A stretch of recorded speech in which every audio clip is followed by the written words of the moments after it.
Shut the f*** up then. Good violation of sportsmanlike conduct. She's going to be out of here. There she goes. Just idiots like that in the crowd who has got nothing else to do on a Sunday night than watch me play. If the recent pandemic has shown us anything when it comes to professional sport, it's the impact of an electric crowd has proven to be a pivotal aspect for teams and players alike. While exciting the at-home viewer, a good supportive crowd can help lift them over the line. Although few sports require the active participation of the audience quite like tennis. Silence and respect throughout the match is expected of everyone who walks through the gates. Quiet, please. Sorry, Ash, a lot of bogans here today.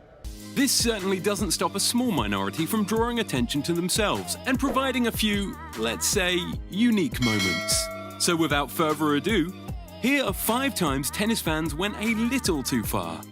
Number 5. Picking a fight with Nick Kyrgios, Miami Open 2019. To tennis aficionados, seeing this name on the list will come as no surprise. Where there is drama, Nick Kyrgios is often not too far away. Love him or hate him, he's always entertaining, and certainly isn't the type to shy away from confrontation. Slipped out of my hand. It slipped out of my hand. It was during a routine match at the Miami Open though, where you could say Kyrgios was completely justified in clapping back at a certain member of the audience. Kyrgios was up 2 breaks in the first set, and at 40 love, he delivered the controversial underarm serve. The serve is completely within the rules of the game, although some find it an act of disrespect, where others simply aren't bothered.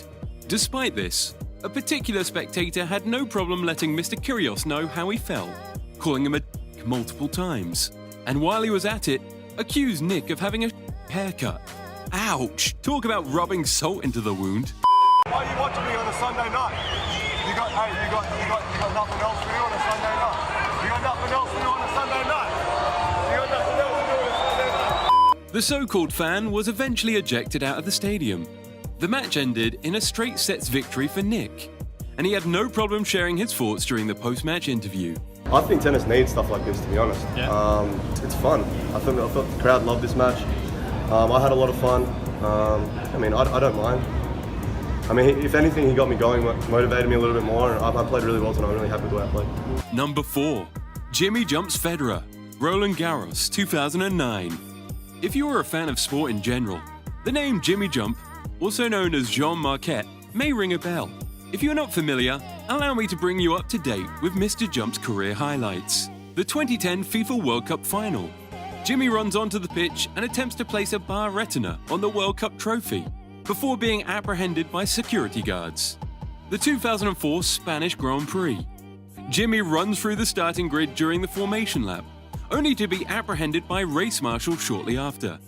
The 2010 Eurovision contest.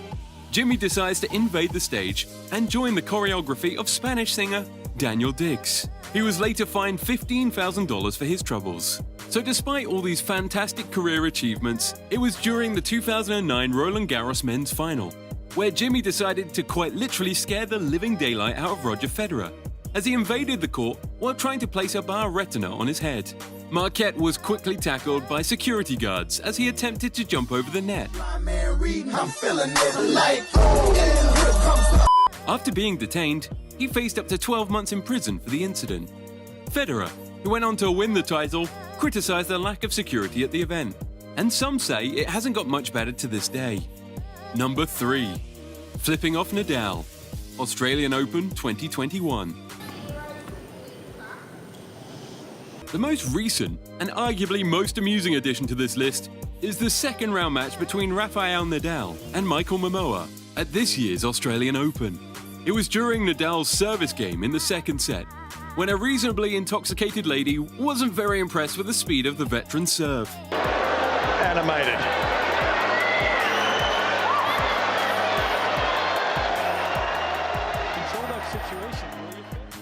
Despite being agitated at first, Nadal and the crowd surrounding the lovely spectator soon saw the fun in it all, giggling and smiling as the lady continued to flip the bird and yell expletives in front of approximately 1.5 million live viewers.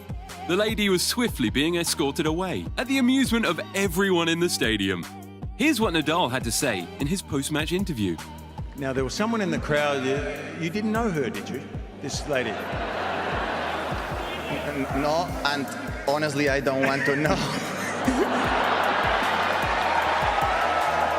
The very next day, the same lady was invited onto an Australian radio station, where she admitted to having a bubbly or two, told everyone how embarrassed her family was, as well as reaffirming her strong feelings about Rafael Nadal. Hello, Lisa. Hi there. Lisa, you're not a fan of Nadal? No, I'm certainly not a fan of Nadal. I think he's incredibly boring and he goes through all those OCD rituals all the time. Did you perhaps have a drink? I did have one at the tennis. I had a glass of bubbly. One? One there, yes. Oh, well, yeah, a few I before. was What there did for you a load? few hours. You can't win them all, I guess. 2. Roland Garros 2013. Gay rights protest. Rafael Nadal certainly has experience dealing with the unexpected, both on and off the court. I think it's fair to say that even the 20-time Grand Slam winner wasn't expecting a shirtless masked man carrying a flare to leap from the stands at the 2013 French Open final. The unarmed man came within just feet of the Spaniard. The incident was apparently a protest against France's same-sex marriage law.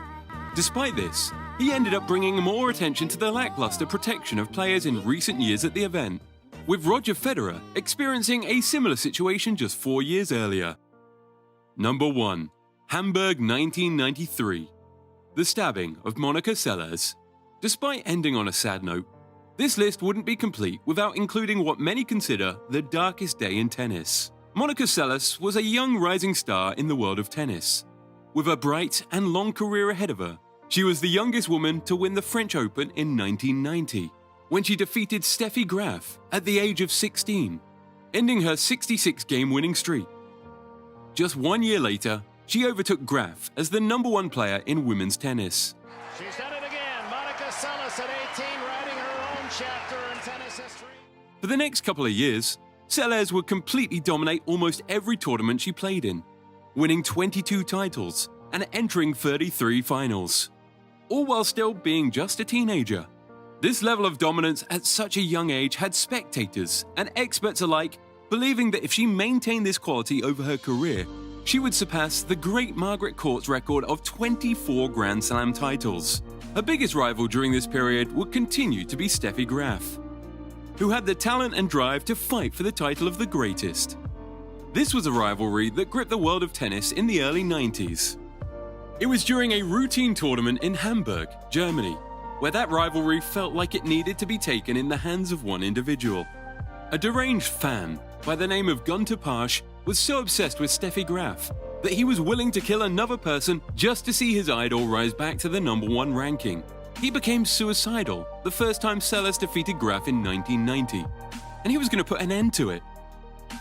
During a changeover, Pasch ran from the middle of the crowd to plant a knife between the shoulder blades of Monica Seles. He was quickly smothered by the crowd and taken off by authorities. The injuries sustained weren't life-threatening, although Seles did not play professionally for another 2 years. Pasch was convicted by a German court of grievous bodily harm. He stated that, "I was only trying to hurt Seles, not kill her." He later received a light 2-year suspended sentence, which angered Seles and the public. Court proceedings continued to drag on as prosecutors demanded a retrial. Unfortunately, the result remained the same. Monica Seles would eventually make a comeback in 1995, but not without fighting many demons along the way. She had turned to food as a way to cope, lost her father to cancer, and was officially diagnosed with PTSD all within her 2-year break from tennis. Other than her incredible talent, Monica Seles' greatest attribute was her ability to never give up. The mental trauma she faced would only temporarily hold her back, as she continued to have a successful career in the sport she loves. Her last major title would be in 1996, with many believing she would have undoubtedly become the most successful player of all time if she had never been tragically injured.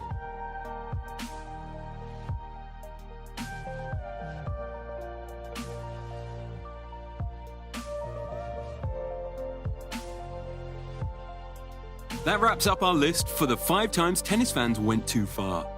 Be sure to like, subscribe, and turn on the bell notification so you never miss a video. Let us know your thoughts in the comments below, and we will see you in the next one.